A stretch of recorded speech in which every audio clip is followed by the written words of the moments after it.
आज मराठी नववर्षाची सुरुवात झाली आहे। गुढीपाडव्याचा दिवस आहे। या नववर्षाचं नव्या आनंदानं, नव्या उत्साहानं, नव्या चैतन्याने आणि नव्या जोशानं स्वागत सुरू आहे। दारात गुढी उभारून या नववर्षाच्या स्वागताची आपली परंपरा आहे। आजचा दिवस हा 3.5 मुहूर्तांपैकी एक आहे, त्यामुळे कोणतेही काम सुरू करण्यासाठी आजचा दिवस यात्रांचं आयोजन केलं ते डोंबिवली शहरातल्या शोभायात्रा अत्यंत प्रसिद्ध असतात। बघूया आपण आमची प्रतिनिधी दीपाली जगताप तिथे आहे। दीपाली, महिलांचं कलापथक असेल, अगदी पारंपरिक पद्धतीनं शोभायात्रा काढून विविध चित्ररथ आहेत डोंबिवली शहरात। आता काय चित्र आहे? अगदी अवघी तरुणाई ही रस्त्यावर उतरलेली आहे। नागरिकांमध्ये खूप मोठा उत्साह दिसून येतोय आणि राज्यासमोरचे ज्वलंत प्रश्न सुद्धा या सणाच्या माध्यमातून कुठेतरी समाज प्रबोधन केलं जाते, कुठेतरी जनजागृती केली जाते।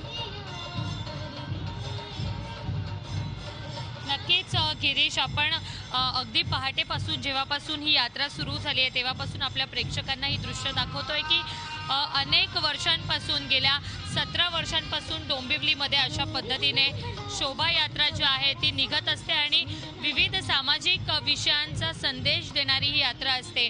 आणि त्याचप्रमाणे सध्या जी आहे आपण पाहतोय की डोंबिवली पश्चिम येथून शोभायात्रेला सुरुवात झालेली आहे आणि एकूण जवळपास 70हून अधिक चित्ररथ जे आहेत ते यंदा सहभागी झालेत। आणि त्याचबरोबर आपण पाहिलं की ढोल पथक असेल, महिलांची विशेष बाईक रॅली असेल, कारण महिलांचा एकूण जो पारंपरिक पोशाख आहे, नऊवारी साडी असेल, नथ असेल, पण त्यातच फेटे घालून महिला दरवर्षी बाईक रॅली देखील काढतात। आणि आपण बघतोय की या ठिकाणी राज्यात पाण्याची भीषण टंचाई असताना पाणी वाचवा किंवा पाण्याचा जपून वापर करा असा संदेश देणारे विविध चित्ररथ यंदा शोभायात्रेत सहभागी झालेत। आणि जलसाक्षरता हा यंदाच्या शोभायात्रेचा मूळ विषय आहे डोंबिवलीचा, त्यामुळे पाणी वाचवा, पाण्याचा अपव्यय टाळा असे विविध संदेश देणारे वेगवेगळे आपल्याला जे चित्ररथ आहेत ते या शोभायात्रेमध्ये पाहायला मिळतील। तसंच विविध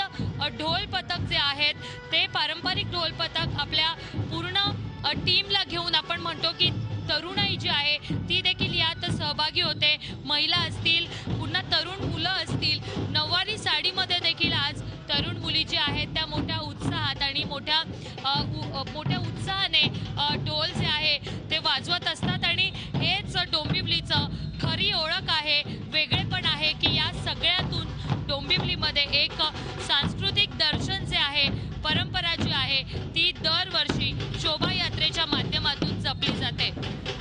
गिरीश, नक्कीच दीपाली, गेल्या 1.5 दशकापासून डोंबिवली शहरात हे चित्र दिसतंय। जसं गणेशोत्सवामध्ये पुण्यामध्ये चित्र असतं 10 दिवसामध्ये, अनेक विद्यार्थी रस्त्यावर उतरतात, वेगवेगळे पथकं असतात, तसे डोंबिवली शहरामध्ये आता आपण पाहतोय ते चित्र, सांस्कृतिक दर्शन घडतंय।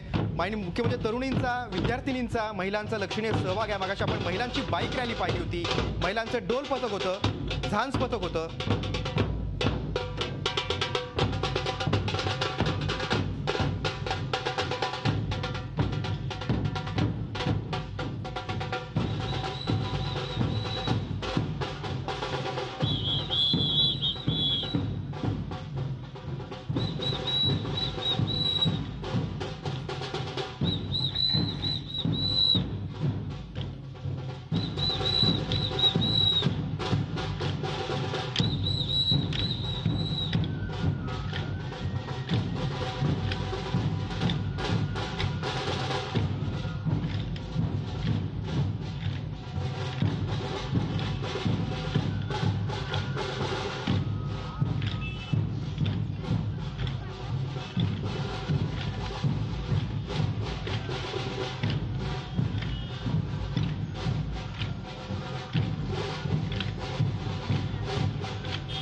झी 24 तास रहा एक पाऊल पुढे।